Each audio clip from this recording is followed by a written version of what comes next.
তাহলে যে একটা রাজ্য মায়ানমার এবং বাংলাদেশের সাথে বর্ডার শেয়ার করে সেখানে এসআইআর হচ্ছে না কেন?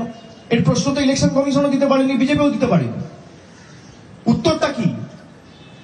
বিজেপির প্রশ্ন আপনারা আমাদেরকে করেন, আমরা উত্তর দিই। আমরা যে প্রশ্নগুলো করছি সংবাদ মাধ্যমের প্রতিনিধিদের তো দায়িত্ব এই প্রশ্নগুলো গিয়ে পাল্টা ইলেকশন কমিশনকে করা। কালকে কুলপিতে এরা বলছে 2002 এর ভোটার লিস্টকে আমরা বেঞ্চমার্ক হিসেবে ধরব। কুলপির ক্ষেত্রে 2002 এর ভোটার লিস্ট নেই, আপলোড যেটা করা হয়েছে সেটা 2003 এর রোল। আপনি কিভাবে এসআইআর করার কথা বলেন যেখানে ইলেকশন কমিশনই অপ্রস্তুত, যেখানে আপনি প্রস্তুত নয়? আপনি কত বিধানসভায় 2002 এর ড্রাফট এবং ডিজিটাইজড একটাও ইলেকট্রাল রোল পাবলিশ করতে পারেননি, সেখানে আপনি বলছেন 2002 এর ভোটার তালিকা বেঞ্চমার্ক। এর জবাব কে দেবে? তৃণমূল কংগ্রেস দেবে, না আমাদের সরকার দেবে, না ইলেকশন কমিশন দেবে, না বিজেপি দেবে? এ দায় কার?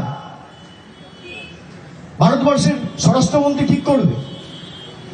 হঠাৎ করে ইচ্ছা হলো, রাতারাতি ঘোষণা করে দিলাম আজ থেকে 500 টাকার নোট বন্ধ, 2000 টাকার নোট বন্ধ, 140 কোটি মানুষকে লাইনে দাঁড় করিয়ে দিয়েছে। 10 বছর পরে আবার সেই নভেম্বর মাসে, সেটা হয়েছিল 8ই নভেম্বর, এটা হচ্ছে 4ই নভেম্বর।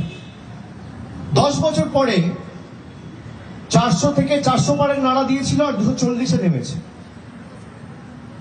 নোটবন্দি করে মানুষ এদের 303 থেকে 240-এ নেমেছে, আর এবার ভোটবন্দি করতে চেয়েছে মানুষ 240 থেকে 100-তে নেওয়া হবে। আর আমি তো চ্যালেঞ্জ করেছিলাম যেদিনকে এসআইআর এর কথা ঘোষণা করেছিল, পরের দিন সাংবাদিক বৈঠক করে বলেছিলাম যে বিজেপি আমার চ্যালেঞ্জ অ্যাকসেপ্ট করুক। আজকে 5 দিন হয়ে গেল, তো 120 ঘন্টা পার, বিজেপি অ্যাকসেপ্ট করছে না কেন? তারা তো বলছে যে অনুপ্রবেশকারী চলে গেলে তৃণমূল নাকি হেরে যাবে। তাই যদি হয় তাহলে আমার চ্যালেঞ্জ অ্যাকসেপ্ট করুক যে এসআইআর হওয়ার পরেও তৃণমূলের ভোটের শতাংশ বাড়বে আর আসনের সংখ্যা বাড়বে। আর যদি না বাড়ে আপনারা যা শাস্তি দেবেন আমি মাথা পেতে নেব, আর যদি বাড়ে তাহলে আমি কোনো শাস্তি দেবো না। কান ধরে বাংলার 10 কোটি মানুষের কাছে ক্ষমা চেয়ে বাংলার যে 2 লক্ষ কোটি টাকা আপনারা আটকে রেখেছেন সেটা 1 সপ্তাহের মধ্যে আপনাদের ছাড়তে হবে। চ্যালেঞ্জ অ্যাকসেপ্ট করুন, কত ধানে কত চাল বোঝা যাক। এইটুকুই আমার বলার ছিল। তো আজকে আপনারা সবাই ছিলেন এই জয়েনিং প্রক্রিয়ায়। আমি শোভন দা সহ বৈশাখী বন্দ্যোপাধ্যায়, তাদের দুজনকেই আমি শুভেচ্ছা জানাচ্ছি। তৃণমূল কংগ্রেসের কর্মী হিসেবে, সৈনিক হিসেবে তারা কাজ করবে এবং আগামী দিন দল এবং মমতা বন্দ্যোপাধ্যায়ের হাত তারা শক্তিশালী করবে, আমার এই আশাই রইল। ঠিক আছে?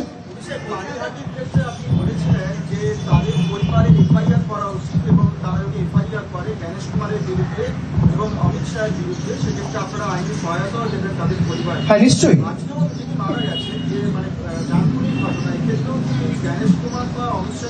দেখুন, পার্টি তো এফআইআর করতে পারে না, একটা আইনি প্রক্রিয়া রয়েছে। কোথাও যদি কারোর কোন রকম আইনি সাহায্য সহযোগিতার প্রয়োজন বোধ হয়, আমাদের কর্মীদের বলাই রয়েছে যে যদি কোথাও কোন রকম কোনো আইনি সাহায্য কেউ চায় আমরা নিশ্চিতভাবে তাদের পাশে থাকবো, এবং তার জন্য দরকার হলে একটা প্রপার লিগাল টিমও আমরা তৃণমূল কংগ্রেসের তরফ থেকে রেডি রাখবো। যেখানে আমরা খবর পেয়েছি আমরা সঙ্গে সঙ্গে গেছি, দাঁড়িয়েছি, এবং তার যদি মনে হয় যে আমি এফআইআর করেছি, তদন্ত কোথাও আটকে রয়েছে বা বিচার ব্যবস্থার কারণে কোথাও হয়তো তদন্ত থমকে গেছে, আমরা সেটা লিগালি টেক আপ করবো। আমাদের যতটুকু সামর্থ্য আমরা আইনি সহযোগিতা, সাহায্যের হাত বাড়িয়ে দেবো।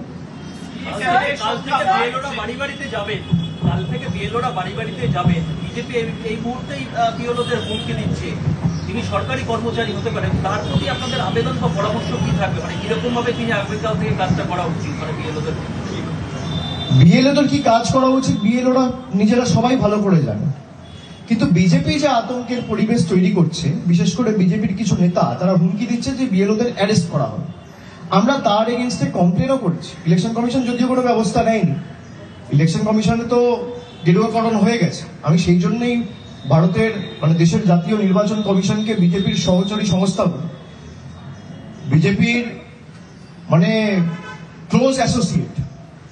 তারা বিজেপির কথায় অঙ্গুলি হেলনে চলে, তা না হলে আমরা যেই তথ্যগুলো দিচ্ছি তার কোনো সদুত্তর নেই, আমরা যে কমপ্লেনগুলো করছি তার বিরুদ্ধে কোনো ব্যবস্থা নেই।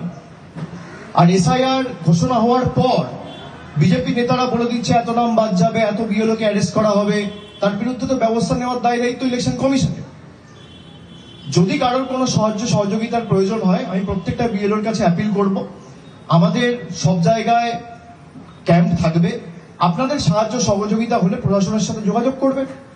নির্বাচন কমিশনকে যেমন আপনারা জানাবেন, আপনারা প্রশাসনকেও জানাবেন, প্রশাসন আপনাদের পাশে দাঁড়াবে। ক্যাম্পের সংখ্যা গত কয়েকদিন ধরে বাড়ানো হচ্ছে, যেটা ছিল হচ্ছে ঠাকুরবাড়ির দিকে, নর্থ বেঙ্গলে নিয়ে চলে গেছে, আলিপুরদুয়ারেও করেছে। কোথাও মনে হচ্ছে যে কোচবিহার হেরে যাওয়ার পর রাজবংশী ভোটের যেহেতু ফ্যাক্টর আছে, তাই ওখানে এরকম ভাবে ক্যাম্প করে টানার চেষ্টা হচ্ছে। দেখুন, আপনারা কোচবিহারের ক্ষেত্রে বা উত্তরের যে জেলাগুলো রয়েছে, বিশেষ করে জলপাইগুড়ি, আলিপুরদুয়ার, কোচবিহার, আপনারা দেখেছেন যে আসামের কোনো এখতিয়ার বাংলায় নেই, সেই আসামের ফরেন ট্রাইব্যুনাল চিঠি দিয়ে বাংলার রাজবংশী মায়েদের ভাইদের বলছে বাংলাদেশি, যারা জন্মের পর জন্ম, প্রজন্মের পর প্রজন্ম বাংলায় থেকেছে, রয়েছে, যাদের ঘর বাড়ি জমি সব বাংলায়, যাদের কোনো এখতিয়ার নেই, ম্যান্ডেট নেই এই মাটিতে, সেই আসামের ফরেন ট্রাইব্যুনাল চিঠি দিয়ে রাজবংশীদের বলছে বাংলাদেশি। আর সেই বিজেপি সেই আসামের সরকারকে শিক্ষা না দিয়ে তাকে পুরস্কৃত করছে তার রাজ্যে এসআইআর না করে। মানুষ দেখুক যে উত্তরের মানুষরা এক বুক আশা আকাঙ্ক্ষা নিয়ে বিজেপিকে ভোট দিয়েছিল, বিধানসভায়ও তারা বিজেপিকে ভোট দিয়েছে 21 সালে, 24-এও প্রায় ওই দুটো আসন জলপাইগুড়ি, আলিপুরদুয়ার বিজেপি জিতেছে। যাদেরকে ভোট দিয়ে নির্বাচিত করে দিল্লিতে পাঠিয়েছে দেশ চালানোর দায়িত্বে, তারাই বাংলার মানুষকে এবং সেই রাজবংশী মায়েদের ভাইদের বাংলাদেশি বলছে। তারা দেখুক, এবং বিপদে আপদে তাদের পাশে গিয়ে মমতা বন্দ্যোপাধ্যায় দাঁড়িয়েছে, তৃণমূল কংগ্রেসের কর্মীরা দাঁড়িয়েছে, বিজেপি নেতাদের টিকি খুঁজে পাওয়া যায়নি। আর যদি ক্যাম্প তাদের করতেই হতো, এই যে আপনি বলছেন এখন সিএ ক্যাম্পের সংখ্যা বাড়াচ্ছে, অমিত শাহ আন্ডারটেকিং দিক না, যারা ক্যাম্পে এসে অ্যাপিল করবে সবাইকে নাগরিকত্ব দেওয়া হবে এবং কোন রকম কোন হেনস্থা কাউকে ফেস করতে হবে না, আন্ডারটেকিং দিক। যারা এই ক্যাম্প তো আসামে হয়েছিল, যারা ওই ক্যাম্পে নাম লিখিয়েছে তাদের সব নাগরিকত্ব গেছে। অমিত শাহ নিজে বলছে যারা এই দেশে জন্মায়নি তারা ভোট দিতে পারবেন, এটা আমি বলছি না, আপনাদের কানে শুনতে হবে না, আপনারা চোখে দেখুন। আমি বাংলার মানুষকে করজোর করে অ্যাপিল করছি, আবেদন জানাচ্ছি যে কানে না শুনে চোখে দেখুন। গতকাল একটা সাংবাদিক সম্মেলনে একটা সাক্ষাৎকারে দেশের স্বরাষ্ট্রমন্ত্রী বলছে যারা দেশে জন্মায়নি তারা দেশের ভোটাধিকার প্রয়োগ করার কোনো সুযোগ পাবে না। তার মানে ওপার বাংলা থেকে যারা এসছে তারা কেউ ভোটাধিকার প্রয়োগ করার সুযোগ পাবে না। কে বলছে? অমিত শাহ বলছে। তারপর বিজেপি সিএ ক্যাম্প খুলছে, ওদের নিজের এমএলএরাই তো প্রতিবাদ করেছে, সব বিভিন্ন গ্রুপ থেকে বেরিয়ে আসছে।